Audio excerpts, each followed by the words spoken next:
নমস্কার বন্ধুরা, তোমরা কি আমুলের টক দই খাও না মিষ্টির দোকানের টক দই? তোমাদের কোনটা ভালো লাগে আমাকে জানাবে তো দেখি। আমি সানডেতে 2.5 কেজি টক দইয়ের একটা মাটির হাঁড়ি নিয়ে এসেছি।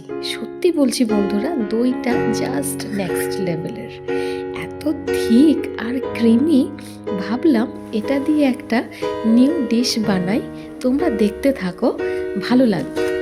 বানাতে বেশি কিছু চাই না, শুধুমাত্র 3টে জিনিস দিয়েই তৈরি হয়ে যাবে মজাদার ডেজার্ট আইটেম। অল্প কিছুটা খাওয়া অলরেডি হয়ে গেছে। যাই হোক, নিয়ে নিচ্ছি 2 কাপের মতো টক দই। একটা ছাঁকনি নিয়ে তার মধ্যে সুতির একটা কাপড় বেঁধে দিয়ে দেব এই টক দইটা। টক দই রোজ খাওয়া ভালো না খারাপ? দই শুধু সুস্বাদু নয়, স্বাস্থ্যকরও বটে। উপর থেকে ভারী কিছু চাপা দিয়ে রেখে দেব। অল্প পরে দেখবে সব জল ঝরে গেছে। এবার দইকে একটা বাটিতে নিয়ে ভালো করে ফেটিয়ে নেব। এটা কিন্তু খুব ভালো করে ফেটাতে হবে, যাতে কোনো দানা দানা ভাব না থাকে।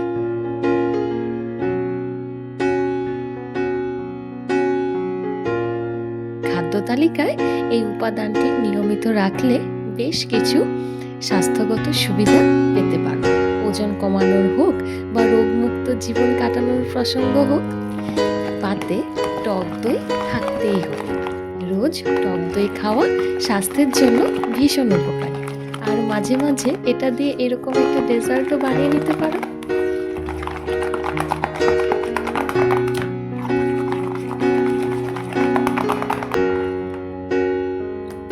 দিয়ে দিচ্ছি এবার 1/2 কাপের মতো খেজুর গুড়।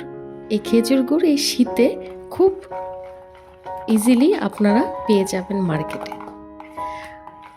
এবার ভালো করে আবার মিশিয়ে নেব। দেখুন কি সুন্দর এই দইয়ের টেক্সচারটা, একদম সিল্কি স্মুথ একটা ক্রিমি দইয়ের টেক্সচার এসছে। এবার লাস্টে 1/2 চামচ মতো এলাচ গুঁড়ো দিয়ে আবারও ভালো করে মিশিয়ে নেব।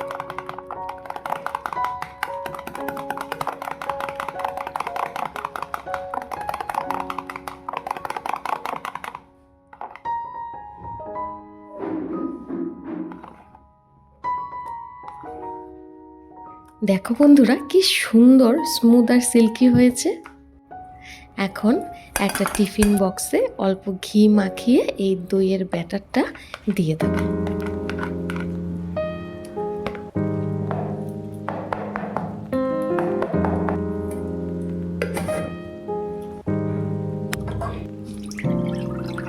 ঢাকা দিয়ে ভাপিয়ে নেব কিছুক্ষণ। মোটামুটি 1/2 ঘন্টার মতো স্টিম করা হয়ে গেছে আমার।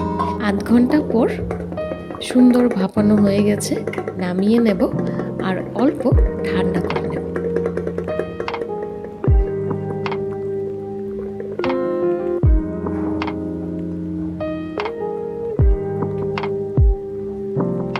কিছুটা ঠান্ডা হয়ে গেছে, এবার খুলে দেখি, বাহ কি সুন্দর।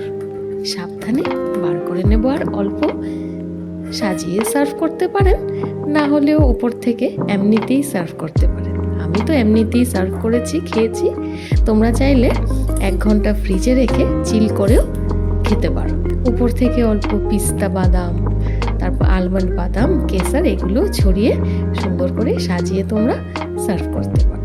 আমি এই ভাপা দই কিন্তু এনজয় করছি, তোমরাও বানিয়ে এনজয় করো আর আমাকে জানিও কেমন লাগলো। লাস্টে যদি ভালো লেগে থাকে তাহলে প্লিজ একটা লাইক, শেয়ার আর সাবস্ক্রাইব করে দিও। ভালো থেকো, ধন্যবাদ।